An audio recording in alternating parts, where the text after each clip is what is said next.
Samantha Reed thought tonight was another failure, a blind date destined to collapse before it even began.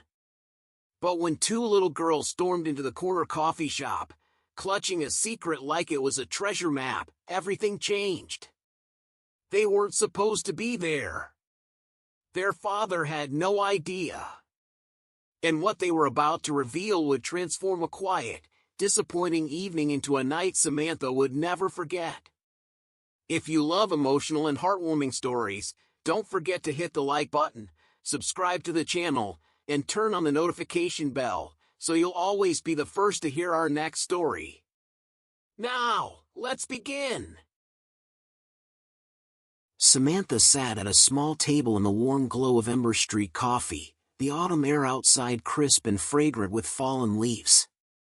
Her hands wrapped around a mug of chamomile tea that had long since cooled, and she checked her phone for what felt like the 100th time.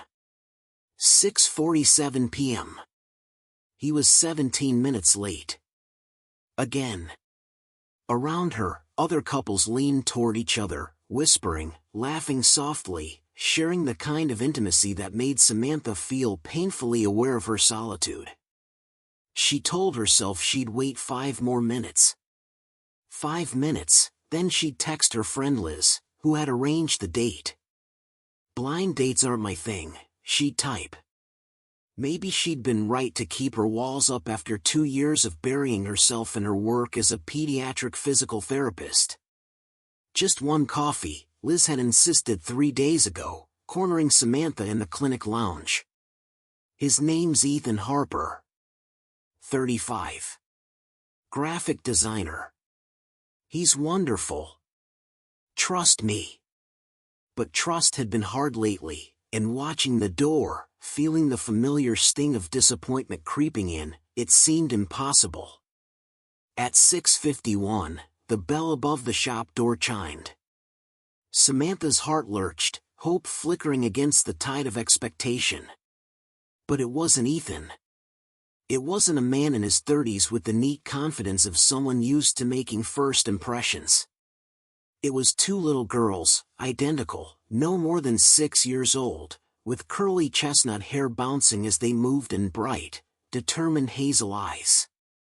They wore matching teal jackets over tiny plaid skirts, their tiny hands clasped like they were marching into battle. They stopped directly in front of her table. One, slightly taller, tilted her head and said with dead seriousness, "Are you Miss Samantha?" "Yes," Samantha replied, bewildered. "I'm Ruby," the girl announced, gesturing to her sister. "And this is Olive. Our daddy, he's sorry he's late." The world tilted slightly. These were Ethan's daughters, and yet, Liz hadn't mentioned children, let alone twins. Olive leaned forward, softer, quieter. "Because of work," she whispered. Ruby, quick to cover her sister's mouth, shot Samantha an expression of exaggerated seriousness. Samantha blinked. "He doesn't know you're here?" Ruby nodded firmly. "We heard him on the phone last night.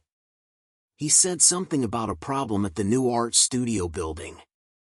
He said he had something really important tonight at Ember Street Coffee."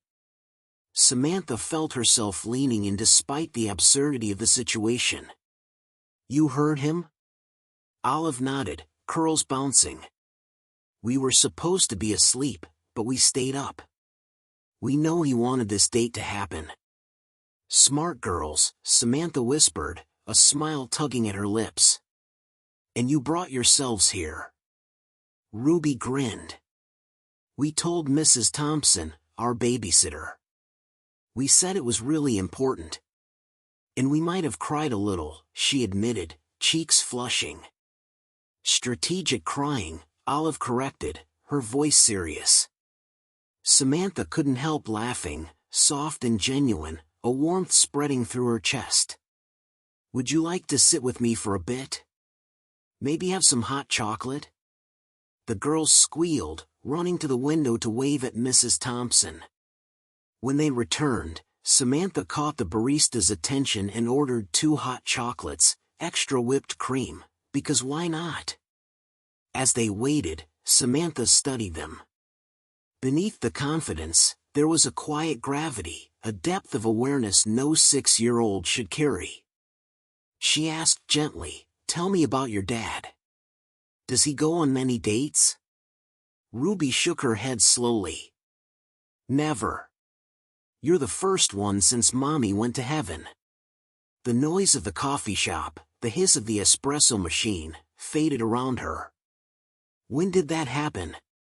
Samantha asked softly. 2 years ago, Olive said, fidgeting with her jacket.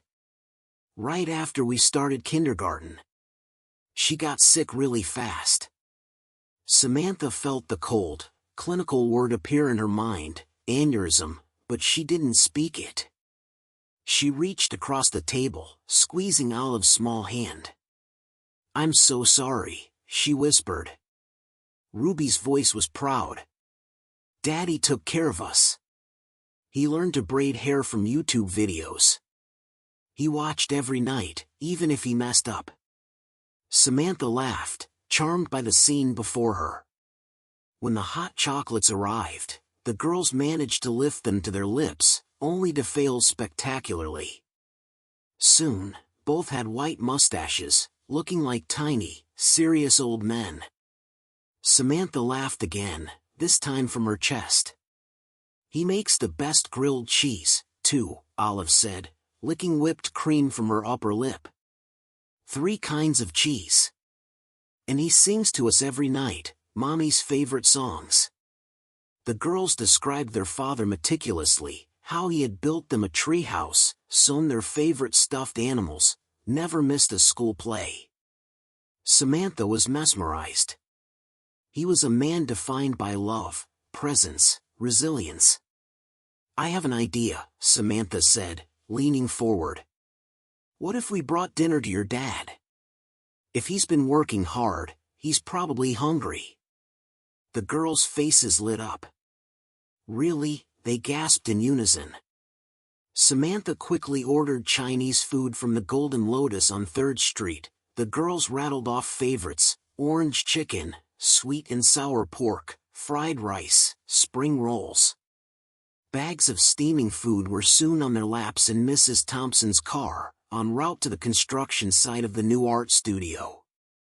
They found Ethan in a temporary trailer, sleeves rolled, hair disheveled, blueprints spread across a table. He looked exhausted, shoulders tense. When Ruby knocked, he froze, confusion and shock flashing across his face. Then he saw Samantha behind them, and he nearly fell apart.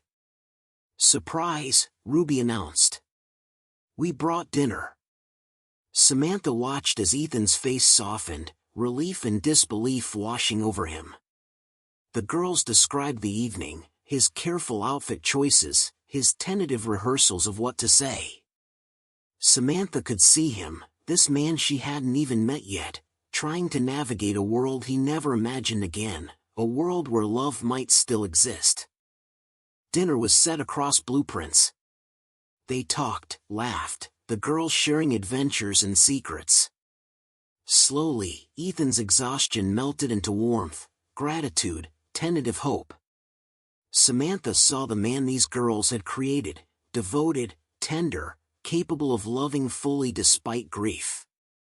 Later, the twins tugged on their father's sleeve. "Daddy, are you going to ask Miss Samantha on another date? A real one?" Ethan's eyes met Samantha's. Vulnerable, earnest, sincere. "Would you like to come for Saturday morning pancakes?" he asked. Samantha smiled. 8 o'clock, I'll even wear the blue shirt." They high-fived behind Ethan's back, and the adventure continued. Saturday morning arrived, sunlight spilling across Ethan's kitchen. The twins, in matching pajamas, dragged Samantha inside, pulling her into a world of warmth, laughter, and sticky syrup. Pancakes shaped like butterflies, drawings pinned to the fridge, laundry half folded on the couch. Life in motion. Samantha brushed Olive's curls, a tender ritual, while Ethan washed dishes, watching them both. Something significant passed between them, a quiet acknowledgement, a fragile trust. Later, they explored the treehouse, entering with the secret password, Mommy's Angels. Cushions lined the floor, drawings of butterflies and rainbows covered the walls. A framed photo of their late mother sat in the corner, silent, beautiful, omnipresent. Weeks turned into months. Pumpkin patches, school plays, family dinners. Samantha and Ethan discovered a rhythm together, grounded in love, resilience, laughter, and little conspirators who refused to let happiness slip away. On a snowy December evening, Samantha and Ethan shared their first kiss. The twins peeked from upstairs, wide-eyed and smiling. Slowly, Samantha understood what she had been waiting for. This was family, not perfect, not tidy, but fiercely, wholly theirs. 6 months later, Ethan returned to Ember Street Coffee with a velvet box, heart pounding. The girls were with Mrs. Thompson, waiting for the signal. Samantha arrived, confused at first, then understanding, the memories of that fateful first night washing over her. Ethan's words trembled with honesty. "You walked into our lives when we needed you most. Will you marry me?" Tears streamed down Samantha's face. "Yes. 1,000 times yes." The twins erupted in squeals of joy, and in that coffee shop where everything had begun, a new family solidified. 1 year later, Samantha stood in a simple white dress in the backyard, Daisy and Hazel, no, Ruby and Olive, walking down the aisle, a single rose for the mother who was gone but whose love lived on. Samantha whispered to the wind, "I promise to take care of them," feeling Ethan's arms wrap around her. Love had arrived late, messy, and miraculous. Sometimes, the best things in life come wrapped in chaos, whipped cream, and determination. And sometimes, when you enter a coffee shop expecting nothing, you walk out with a family. Which part of this story touched you the most? Share your thoughts in the comments below. I'd love to read them. And don't forget to subscribe to the channel and turn on notifications, so you won't miss any of our next emotional stories.